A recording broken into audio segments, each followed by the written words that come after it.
Hello guys, in this video I will show you how we can record the screen on your iPhone with the sound. Before starting, don't forget to like and subscribe. Let's do this. First, on the control center, you should add the screen record. Tap and hold, click on add the control, or on the top left corner you have a plus icon. Click on it, search screen record, add it on control center. For recording with sound, tap and hold on the screen recorder and turn on microphone.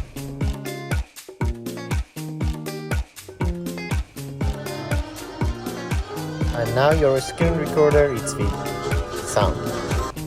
Thanks for watching this video. If it's useful, don't forget to like, and for more content like this, please subscribe to support me. Thank you.